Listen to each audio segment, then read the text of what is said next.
किताबों में जीवन नहीं, जीवन तो खुद एक किताब है। किताबों में जीवन नहीं, जीवन तो खुद एक किताब है। हम रखते हैं हिसाब जिस वक्त का, वो वक्त ही बेहिसाब है। ओम। आप सभी को सादर नमस्ते, जय श्री राम। ये वक्त जिसका हम बहुत बार हिसाब लगाने लगते हैं, ये सच में बहुत ही बेहिसाब है, जिसका हिसाब लगाना हमारे बस में नहीं। और इसको कंट्रोल करना भी किसी के बस में नहीं। लोग अहंकार में आ जाते हैं, धन दौलत के, अपने पद के, अपने शरीर के, अपनी प्रतिष्ठा के अहंकार में आ जाते हैं। लेकिन जब वो इस सृष्टि के चक्र से टकराते हैं तो उन्हें समझ आ जाता है कि वो कुछ भी नहीं है। ये काल चक्र, ये समय, जिसके साथ यदि हम समन्वय बनाना सीख लें, यदि इसे समझना सीख लें, तो जीवन आसान हो जाता है। और यदि इसके साथ समन्वय बनाना ना सीखें तो हम पूरा जीवन परेशान रहते हैं। तो हमने अपने शुरुआत की पंक्तियों में दो शब्द जो शामिल किए, वक्त और किताब, और इनका संबंध जीवन से बताया। बस हमारे मन में ऐसे ही विचार उठ रहे थे, चिंतन चल रहा था कि जो किताब है, जो पुस्तकें हैं, हम बचपन से सुनते आए हैं विद्वानों से, बड़े बुजुर्गों से, समझदार लोगों से, कि पुस्तकें हमारी सबसे अच्छी मित्र होती हैं। और मैंने अपने जीवन में इसे पाया भी कि पुस्तकें हमारी बहुत अच्छी मित्र होती हैं।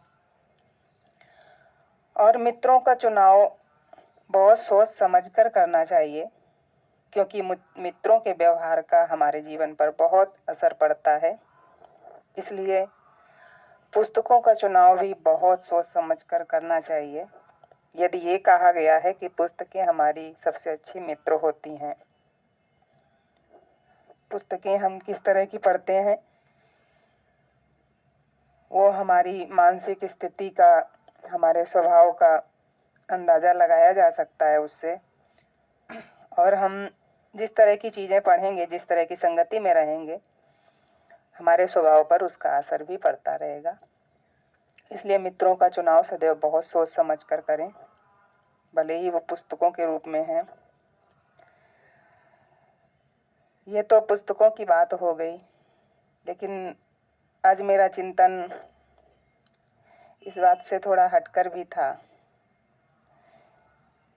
कि ये पुस्तकें जो हैं, क्या सच में हमें जीवन के रास्ते बताती हैं? क्या इसमें जीवन है? इन पुस्तकों में जीवन है? तो मैंने पाया कि नहीं, जीवन तो नहीं है इसमें।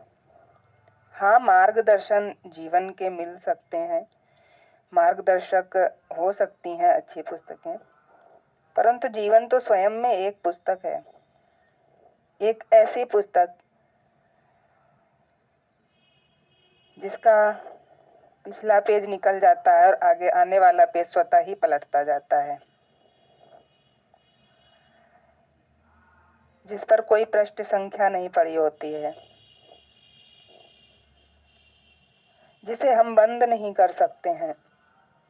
जब हम पुस्तकें पढ़ते हैं तो हम कुछ पेज पढ़कर बंद कर देते हैं, या अपनी इच्छा अनुसार पढ़ते हैं, या आने वाले फिर अनुकूलता में पढ़ते हैं और उसको वहाँ पर बंद कर देते हैं कि यहाँ से आगे फिर पढ़ेंगे। लेकिन जो जीवन रूपी पुस्तक है, हम उसको बंद नहीं कर सकते। ये निरंतर चलती ही रहती है। इसका पेज पलटता ही रहता है, पलटता ही रहता है। आप पढ़ना चाहो या ना पढ़ना चाहो, यदि आपने पढ़ लिया तो फिर दूसरों के बारे में जानने की बहुत ज़्यादा दिलचस्पी आपको नहीं रहती है, क्योंकि आप ये जीवन रूपी पुस्तक पढ़ने में व्यस्त हो जाते हैं। मन इसी में हिलोरें लेने लगता है, मन इसे समझने का प्रयास करने लगता है, मन जीवन को समझने का प्रयास करने लगता है, जो पिछले पन्ने हैं उससे सीखने का प्रयास करने लगता है और आने वाले पन्नों की धैर्यपूर्वक प्रतीक्षा करने लगता है।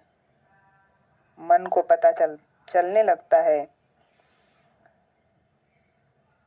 कि जीवन को समझना, परिस्थितियों को समझना, काल चक्र को समझना,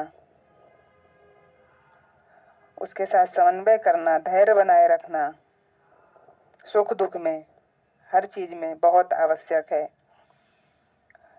तो जब हम जीवन के प्रत्येक पृष्ठ को, जो वर्तमान समय में लिखा जा रहा है हमारी क्रियाओं द्वारा,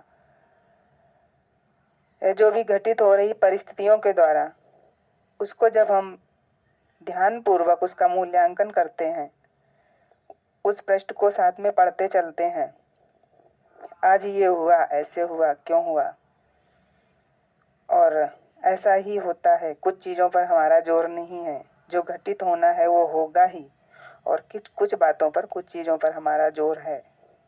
जो हमें कर्तव्य करने हैं वो करने ही होंगे।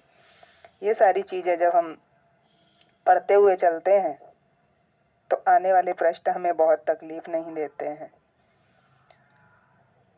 हम में से प्रत्येक व्यक्ति या तो बीते हुए जीवन को याद करके रोता हंसता रहता है, या आने वाले जीवन के बारे में सोचकर परेशान रहता है, या ख्यालों में जीता है, ख्यालों में खुश होता है।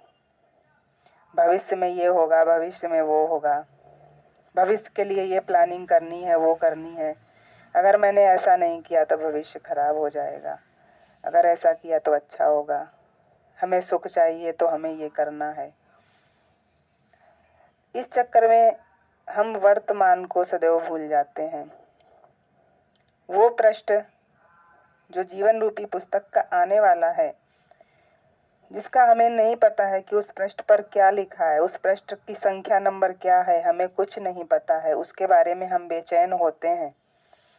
वो पृष्ठ जो हमारे गुजर चुके हैं, जो पीछे निकल चुके हैं पुस्तक के पृष्ठ, उन्हें हमने ध्यान पूर्वक उनका स्वाध्याय ही नहीं किया, ध्यान पूर्वक उनको पढ़ा ही नहीं और उनसे कुछ सीखा नहीं। और वो पृष्ठ जो हमारे सामने है, जो परिस्थितियां लिख रही हैं, जो कालचक्र लिख रहा है, जो समय लिख रहा है, उस पृष्ठ को हम ध्यान ही नहीं दे पाते हैं कि ये आनंद का समय चल रहा है, या धैर्य का समय चल रहा है, या मौन का समय चल रहा है, या बोलने का समय चल रहा है। हम किसी बात पर ध्यान ही नहीं दे पाते हैं। इस तरह हम, जो हमारा भूतकाल निकल गया, जिसे हम वापस ला नहीं सकते, उसमें उलझ जाते हैं। भविष्य जिसकी घटनाओं का हमें पता नहीं है, उसमें उलझ जाते हैं, लेकिन वर्तमान को ठीक करना भूल जाते हैं। वर्तमान में स्वयं को पढ़ना करना भूल जाते हैं, जिसका परिणाम लगातार ये होता है कि आने वाला हर पृष्ठ हमारा यूं ही उलझता हुआ निकल जाता है और हम वहीं के वहीं खड़े रहते हैं। सब कुछ जा रहा है, तेजी से जा रहा है, और हम क्या कर रहे हैं? हम सिर्फ उलझे हुए हैं चीज़ों में, अनावश्यक बातों में। हमें ये लग रहा है कि कुछ ऐसा होने वाला है कि सब कुछ हमारी मुट्ठी में आ जाएगा। अब कुछ ऐसा होगा कि सब कुछ वैसा ही होगा जैसा हम चाहते हैं। अब कुछ ऐसा होगा कि जो हमने सोचा है सिर्फ वैसा ही होगा। लेकिन ऐसा कभी होता नहीं है। हमें थोड़ी देर के लिए ऐसा लगा कि हमारी इच्छा अनुसार हो गया, हम खुश हो गए, और कुछ समय बाद वो फिर से पलट गया और हम फिर दुखी हो गए। तो ऐसा कुछ होता नहीं है। इसलिए हमें सिर्फ ये सोचना होता है कि हर परिस्थिति में, प्रत्येक परिस्थिति में जीवन का आनंद कैसे लिया जाए, धैर्यपूर्वक जीवन का आनंद कैसे लिया जाए। जीवन ऐसा ही है, यह स्वीकार कैसे किया जाए। यहाँ हर कोई परेशान है। भौतिक संसार में किसी न किसी बात से प्रत्येक व्यक्ति परेशान है। विषय अलग है सबका, लेकिन परेशान तो हर कोई है। कोई किसी के खुश रहने से परेशान है, कोई किसी के दुखी रहने से परेशान है, कोई गरीबी से परेशान है, कोई इतना ज़्यादा अमीर है कि उसे नींद नहीं आती इसलिए परेशान है, कोई परिस्थितियों से परेशान है। परेशानी के विषय सबके अलग अलग हो सकते हैं, लेकिन परेशान यहाँ हर कोई है। यही तो संसार है, यही तो संसार की माया है। इसलिए इस सत्यता को स्वीकार करते हुए आनंद पूर्वक कैसे जीना है, अपने अंतर मन को आनंदित कैसे रखना है। भले ही मेरा बाह्य मन लोगों को आनंदित ना समझ में आए, लेकिन अंतर मन को संतुष्ट कैसे रखना है, आनंदित कैसे रखना है, इसके लिए आवश्यक है।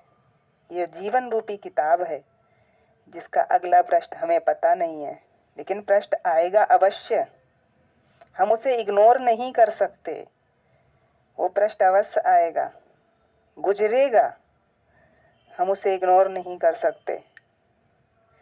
इसलिए इस जीवन रूपी किताब को धैर्यपूर्वक एक एक शब्द को समझ कर पढ़ें, समझ कर चलें,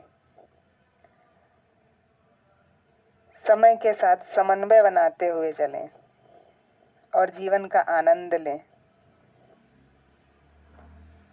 जो आपकी मित्र हैं, पुस्तक रूपी मित्र हैं, उनको अवश्य पढ़ें, क्योंकि उनसे हमारी जानकारियाँ बढ़ती हैं। उनसे हमें बहुत अच्छी अच्छी जानकारियाँ मिलती हैं। उनसे हमें बहुत कुछ सीखने को मिलता है, मार्गदर्शन भी मिलता है, उत्साहवर्धन भी होता है। परंतु ये सब तभी अर्थपूर्ण हो पाता है जब हम अपने जीवन रूपी किताब को पढ़ते रहें, चिंतन करते रहें, मूल्यांकन करते रहें और धैर्यपूर्वक आगे बढ़ते रहें। आप सभी को पुनः सादर नमस्ते। जय श्री राम।